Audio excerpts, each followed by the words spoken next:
দ্বিকক্ষ বিশিষ্ট সংসদ প্রবর্তন, তত্ত্বাবধায়ক সরকার ব্যবস্থা পুনঃস্থাপন, রাষ্ট্রপতি ও প্রধানমন্ত্রীর ক্ষমতার ভারসাম্য আনা এবং এক ব্যক্তি দুইবারের বেশি প্রধানমন্ত্রী না হওয়ার বিধান সহ সংবিধানের এক গুচ্ছ সংস্কার প্রস্তাব চূড়ান্ত করেছে বিএনপি। দলের এই প্রস্তাব শিগগিরই সংবিধান সংস্কার কমিশনে জমা দেওয়া হবে।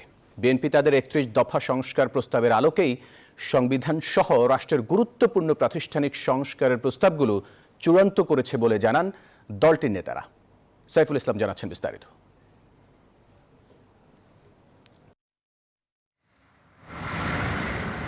রাষ্ট্র সংস্কারে অন্তর্বর্তী সরকার ১১ সেপ্টেম্বর নির্বাচন ব্যবস্থা, পুলিশ, বিচার বিভাগ, জনপ্রশাসন, সংবিধান ও দুর্নীতি দমন বিষয়ে সংস্কারের জন্য গঠন করে ৬টি কমিশন। ৩১ ডিসেম্বর ৬ কমিশনের প্রতিবেদন জমা দেওয়ার কথা রয়েছে। অন্তর্বর্তী সরকারের আদলে গেল মাসের শুরুতে ৬টি ছায়া কমিশন গঠন করে বিএনপিও। বিএনপি গঠিত ৬টি সংস্কার কমিটির প্রস্তাব প্রায় চূড়ান্ত করেছে দলটি। এর মধ্যে সংবিধান সংস্কারের প্রস্তাব সম্প্রতি বিএনপির স্থায়ী কমিটির বৈঠকে চূড়ান্ত করা হয়।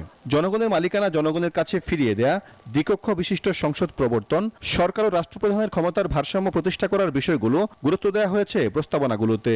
দেশটাকে যদি সঠিক পথে আমরা চালাতে না পারি, সত্যিকার গণতান্ত্রিক অর্ডারে জনগণের মালিকানা ফিরিয়ে দিয়ে তাদের কাছে জবাবদিহি, দায়বদ্ধতার যে বিষয়টা, সেটা নিশ্চিত করতে হবে। সংবিধান থেকে তত্ত্বাবধায়ক সরকার ব্যবস্থা বাতিল করে গেল ৩টে নির্বাচনে ভোটের নামে প্রহসন করেছে আওয়ামী লীগ। সংবিধানের দোহাই দিয়ে দলীয় সরকারের অধীনে একতরফা ভোটের আয়োজন করে নির্বাচনী ব্যবস্থাকেও নির্বাসনে পাঠায় ফ্যাসিবাদী শক্তি। তত্ত্বাবধায়ক সরকার বলেন বা নির্বাচনকালীন সরকার বলেন, যে নামেই হোক না কেন, এটা সংবিধানে আসতে হবে, এটা আমাদের প্রস্তাব এবং এটা দীর্ঘকাল চলতে হবে।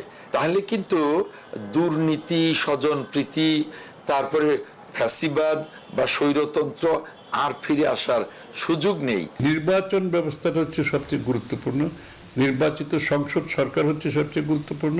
যে সমস্যাগুলো বিগত দিনে আমরা একটা দানব সৃষ্টির মাধ্যমে একটা রেজিম যারা দেশের সবকিছু কেড়ে নিয়েছে, সেটা আগামী দিনে হওয়ার সম্ভাবনা নেই। বিএনপি নেতারা বলেন, ২ বছর আগেই ৬১টি রাজনৈতিক দলের সঙ্গে আলোচনা করে রাষ্ট্র মেরামতে ৩১ দফা ঘোষণা করেছিলেন তারা। এই ৩১ দফার আলোকেই অন্তর্বর্তী সরকার গঠিত সংস্কার কমিশনে সুপারিশ জমা দিতে প্রস্তাব চূড়ান্ত করেছে বিএনপি।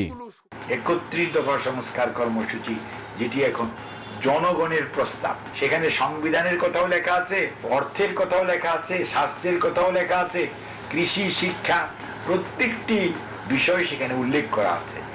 তারা জানান, শিগগিরই অধ্যাপক আলী রিয়াজের নেতৃত্বাধীন সংবিধান সংস্কার কমিশনে সুপারিশ জমা দেবে বিএনপি। বাংলাদেশে সাইফুল ইসলাম, নিউজ 24, ঢাকা।